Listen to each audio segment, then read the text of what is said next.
les headbutt X. Évidemment, faut bien le faire parce que c'est pas n'importe quel dive. Il y a toujours évidemment, je me répète beaucoup, évidemment un timing. Donc on va voir ça. Samouraï du côté de Honda.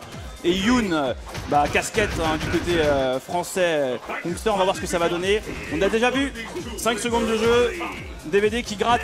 À cette distance, Yoon ne peut rien faire. Complètement. Donc DVD peut gratter. Voilà. Donc, pif, un petit lunge punch. Et du coup, c'est Honda qui se retrouve dans le coin. Et là, il y a le pressing. Il faut avoir une bonne garde contre Yoon. Cette petite F qui passe, tu vois, il en profite. Il va faire les dives. Et on essaie de rattraper. Ouh, dommage de la part de DVD qui n'a pas su punir ce lunge X. Mais en tout cas, il ressort du pressing. Et Honda a quand même en retard à l'énergie. Ce Doskoi à mauvaise distance, qui ne touche pas en garde. Bien vu de la part de Kongster, qui lui permet de prendre l'avantage et de presser le devant derrière. Et les combos max dégâts, on les voit. MP, MP, MK. Et hop, on envoie le lunch. Et du coup, il n'y a plus de dégâts de grattage. C'était prévisible. Dans ces moments-là, sachez que Yoon n'a pas de boule de feu. Donc soit il veut vous tuer avec un lunge punch, soit il va sauter, il va faire une dive pour justement vous revenir au corps à corps. Soyez patient, essayez de charger votre barre au mieux parce que de toute façon, comme on le voit, c'est un dégât de grattage. Tout à fait, parce que là, dans ce match-là, l'objectif de Honda, c'est d'empêcher Yoon d'approcher ou éventuellement s'attendre à ce que le personnage approche de telle façon à pouvoir justement le punir. Et là, c'est le cas avec un saut de Yoon qui se fait immédiatement punir avec un Doskoi EX. Et là, Honda garde ses distances assez tranquillement et avec ses sauts sur place gros point, anticipe éventuellement des sauts de Yoon et dive kick. Et donc pour le moment, c'est un jeu de patience. Yoon doit essayer de trouver une ouverture qui apparemment pour le moment s'annonce assez compliqué. Et là, sur une faute de timing, se ramasse une option select des shops plus le petit combo derrière et reset. La shop spéciale et là, grâce à la nouvelle fonctionnalité, grâce au nouveau gameplay d'Ultra Street Fighter 4, le Red Focus, Yoon permet de placer une ultra qui laisse Honda dans le coin. Et là, cette intention-là de la part de Kongster, c'était justement pour casser d'éventuelles options select des shops.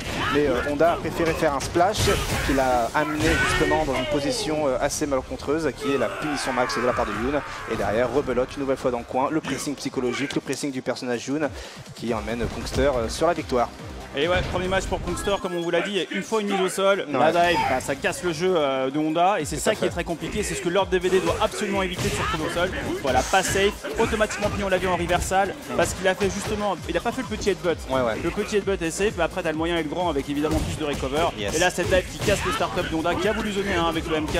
Et du coup, c'est mind game, c'est shop spé, pas shop spé. Et encore cette dive qui va casser. Le splash, bien joué de la part de DVD qui a gardé son sang-froid sur ce Tenshin X de la part de Kongster. Tous les joueurs de Yoon vraiment veulent en abuser parce qu'ils ont découvert des nouveaux setups, Kara Tenshin X. Exactement. Et du coup, c'est assez criminel.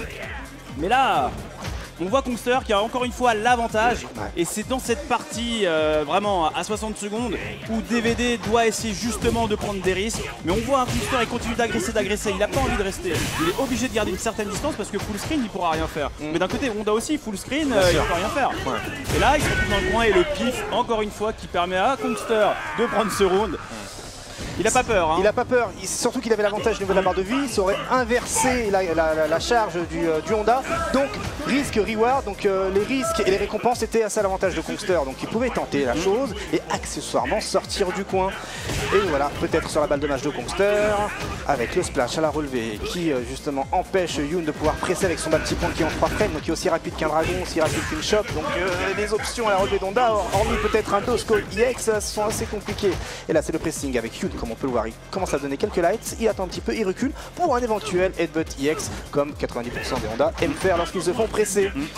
Et pour le moment, c'est toujours Yoon qui a un léger avantage au niveau du spacing. Et là, malheureusement, le combo n'est pas passé. Et Honda qui là est dans une bonne posture parce que maintenant c'est Yoon qui est dans le coin. Donc Honda n'a pas à faire grand chose, juste attendre et essayer de garder ses positions telle une muraille de Chine. Et d'ailleurs, là, le costume qui va bien avec.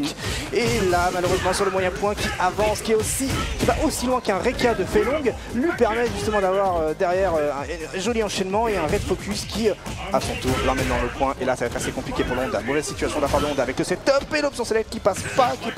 Et le Honda maintenant qui presse dans le coin. Et là, c'est ce que je vous disais encore une nouvelle fois, comme le round d'avant, le risk and reward est bien joué avec le saut sur place et le dev kick qui permet justement d'éviter l'ultra. Et là, c'est assez compliqué pour Honda. Honda voit une lueur de magie dans les yeux. Et là, c'est la super qui passe avec le pack dash qui se fait casser par les 1000 mains. Moi, j'ai vu les 1000 mains. Si j'étais Yoon, j'aurais fait l'ultra. Et là, en termes de zoning, c'est exactement la même distance qu'un petit Reka de Fei Long avec un seul bouton qui derrière offre tellement de possibilités. C'est la joie, c'est Yoon et bravo à Kongster qui remporte son match. 2-0.